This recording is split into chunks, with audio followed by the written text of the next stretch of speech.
Banyak orang yang berpikir bahwa mengurangi biaya hidup akan membuat mereka sengsara. Padahal, ada beberapa cara mudah dan sangat sederhana untuk mengurangi biaya hidup tanpa membuatmu sengsara saat menjalaninya. Kamu tetap bisa menjalani hidup dengan nyaman meski dalam kondisi berhemat. Jika kamu tertarik, simak video pembahasan kita tentang 6 tips mengurangi biaya hidup tapi tidak menyengsarakan. Sebelum itu, jangan lupa untuk klik tombol like dan subscribe.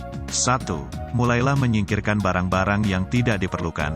Hal pertama yang harus kamu lakukan adalah membuang atau menjual berbagai barang yang tidak kamu perlukan di rumah. Tentunya, ada banyak sekali barang bekas yang tidak terpakai dan bisa kamu jual untuk mendapat sedikit tambahan uang, seperti misalnya radio bekas atau alat elektronik lainnya yang sudah tidak terlalu kamu butuhkan, buku bekas yang sudah kamu baca semua, dan lain-lain. Selain mendapatkan sedikit tambahan uang, hal itu juga bisa membuat rumahmu menjadi lebih lega dan lapang. 2. Olahraga tidak harus di gym, latihan cukup di rumah. Biaya yang bisa kamu hapus dari beban pengeluaran bulanan adalah biaya keanggotaan di pusat kebugaran, atau biaya langganan lain, seperti berlangganan konten, atau TV berbayar. Untuk olahraga, kamu bisa mengganti dengan olahraga yang tidak perlu ke gym, seperti jogging, push up, sit up, squat, dan lain-lain. Atau kamu bisa mulai membeli sepasang dumbbell, yang bisa digunakan untuk latihan angkat beban di rumah. Ada banyak sekali variasi gerakan yang bisa kamu lakukan hanya dengan menggunakan 2 buah dumbbell tersebut. 3.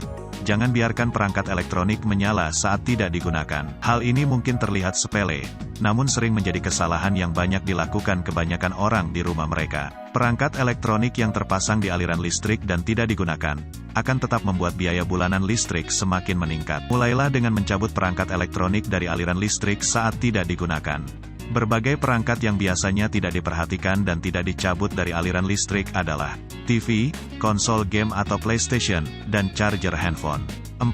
Tidak perlu membeli air mineral, cukup siapkan botol dan bawa minum dari rumah. Kebanyakan orang tidak mau repot-repot untuk membawa botol minum, dan lebih memilih untuk membelinya di warung. Mereka tidak terlalu mempermasalahkan hal ini, karena mereka berpikir bahwa membeli air mineral tidak terlalu mahal, hanya sekitar 4 ribuan saja per botolnya. Memang tidak mahal, tapi coba hal tersebut kamu lakukan setiap hari selama 1 bulan. Jika dihitung selama 30 hari, kamu sudah mengeluarkan 120.000 per bulan hanya untuk air mineral. Padahal dengan uang tersebut bisa digunakan untuk banyak hal yang lebih bermanfaat di masa mendatang.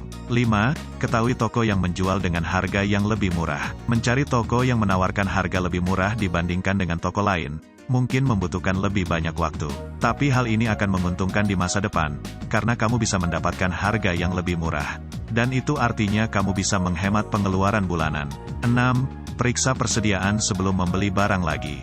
Sebaiknya kamu memeriksa lemari penyimpanan seperti kulkas dan lain-lain, sebelum memutuskan untuk membeli berbagai barang di toko. Selanjutnya buatlah daftar belanjaan dari berbagai keperluan yang akan dibeli. Hal tersebut sangat bermanfaat untuk kamu lakukan, sebab dengan adanya catatan belanja, kamu tidak akan terlena dengan membeli barang yang sebenarnya tidak terlalu kamu perlukan dan bisa membuat boros keuangan. Itulah 6 cara berhemat dan teknik mengurangi biaya hidup yang bisa dilakukan dengan mudah, dan kamu tidak perlu sengsara saat menjalaninya. Semoga informasi yang ada pada video ini bisa bermanfaat untuk kamu. Dan jangan lupa bagikan ke teman-teman kamu, supaya mereka juga mengetahui cara berhemat ini. Sampai sini dulu video kita kali ini, sampai jumpa lagi di video berikutnya.